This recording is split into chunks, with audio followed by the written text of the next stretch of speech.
You wake before dawn. You're free now, have been for 3 years. But you're working the same cotton fields you worked as a slave, for the same family, on the same land. And somehow, you're deeper in debt than you were last year. This is Sharecropping in Georgia, 1868. And this is what freedom looks like. Your name is Samuel. You're 34 years old. You were born enslaved on this plantation. You worked these fields from the time you were 8 until the war ended in 1865. You remember the day the Union soldiers came through, telling everyone they were free. You believed them.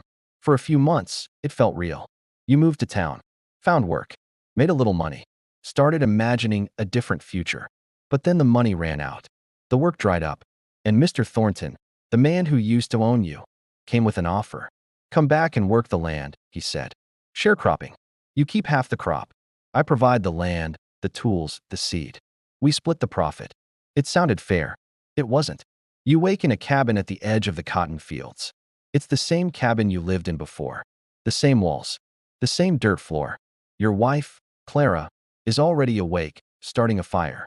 Your 2 children, James, 7, and Anna, 5, are still asleep. You step outside into the pre-dawn darkness. The plantation house is visible in the distance. Lights are on. Mr. Thornton is awake too.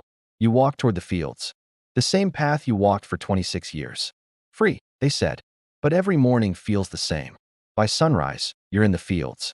Cotton, endless rows of it. You've been planting, tending, picking cotton your entire life. You know every inch of this land. But it will never be yours.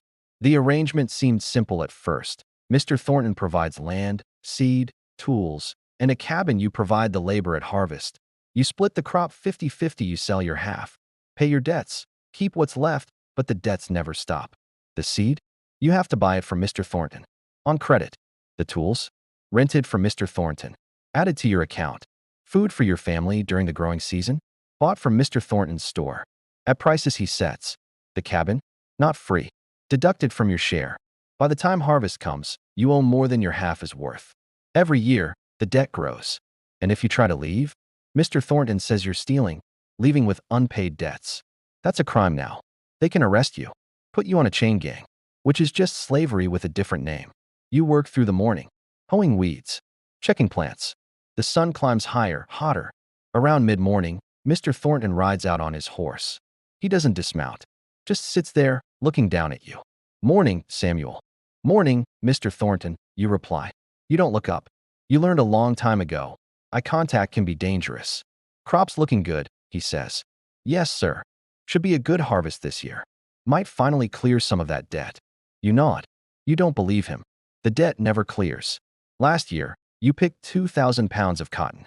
Your half was worth $200. But you owed $235 for seed, tools, rent, and food. Mr. Thornton said you'd start this year $35 in the hole. This year, you've been more careful, bought less food, stretched everything further. Your children are thinner than they should be. But you'll still owe. You always owe. Mr. Thornton rides away. You go back to work.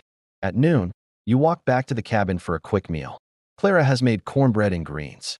Not much, but it's something. James and Anna are playing outside. You watch them for a moment. James is learning to read. You're teaching him. Secretly. At night. By candlelight. It's not illegal anymore. Not technically. But it's dangerous. White folks around here don't like the idea of black children learning. They say it makes them uppity. Gives them ideas. But you don't care. You never learned to read. No one taught you. No one was allowed to. Your son will learn. Papa, James says, running up to you. Can we practice tonight? Quietly, you say? And only after dark. He nods, serious. He understands. After the meal, you go to Mr. Thornton's store. You need salt. Maybe a little flour if you can afford it. The store is at the edge of the plantation. It's the only store for miles. Everyone who works here buys from Mr. Thornton. You walk inside. The shelves are stocked. Sugar, coffee, cloth, tools. Things you used to dream about buying when you were enslaved. Now you're free to buy them. But you can't afford them. Mr. Thornton's son is behind the counter. He's younger than you. You used to work alongside his father in these same fields. What do you need, Samuel? He asks. Salt, you say? And a pound of flour. He pulls them down, writes the amounts in a ledger. That'll be 60 cents. 60 cents. For salt and flour. You know that's high. You know in town, You could get the same for 30 cents. But you're not allowed to shop in town. The sharecropping contract says you buy from Mr. Thornton. Put it on my account, you say. He writes it down. Your debt just grew by 60 cents. You return to the fields. The sun is brutal now. The heat presses down on you like a weight. You think about leaving. You think about it often. There are black communities forming in some towns. People pooling resources, buying land together. It's possible. Hard, but possible. But if you leave, you owe Mr. Thornton money. He'll send the sheriff. They'll arrest you, put you on a work gang. And even if you get away, where would you go? How would you feed your family while you look for new work? You're trapped. Not by chains. Not by law. Not officially. But by debt. By the system. By the same people who used to own you, now finding new ways to control you. Around mid-afternoon, you see riders in the distance. 3 white men on horses, moving slowly along the road. You don't recognize them. You keep your head down. Keep working. They pass without stopping. But your heart is pounding. Night riders have been active lately. Groups of white men terrorizing black families. Burning cabins. Beating people. Killing. The war ended. Slavery ended. But the violence didn't. You're free now. But freedom is fragile. It can be taken away in an instant. You finish the row you're working and head home a little earlier than usual. You want to be inside before dark. That night, after supper, after the children are supposed to be asleep, you light a single candle.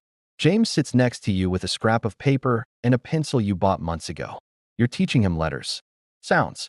Words. He's smart. He picks it up quickly. Sound it out. You whisper.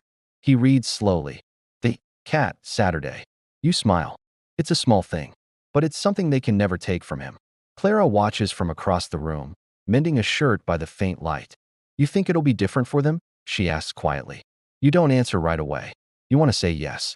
You want to believe that your children will grow up in a world where they're truly free, where they can own land, go to school, vote without fear. But you're not sure.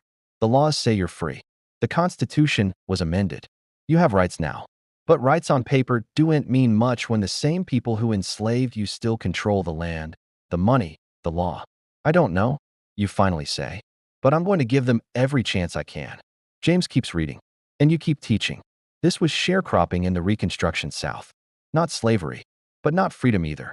A system designed to keep black families working the same land, for the same people, under the same conditions, just with new words. By 1900, over 75% of black farmers in the South were sharecroppers, trapped in cycles of debt they could never escape. Your children, James and Anna, would grow up in this system. James would eventually leave Georgia, moving north during the Great Migration, searching for the freedom his father was promised but never found. The land you worked? It stayed in the Thornton family for another 60 years. You never owned a single acre, but you taught your son to read. You kept your family together. You survived a system designed to break you. And that, in 1868 Georgia, was its own kind of victory. Old America Diaries, real life, real history, one state at a time.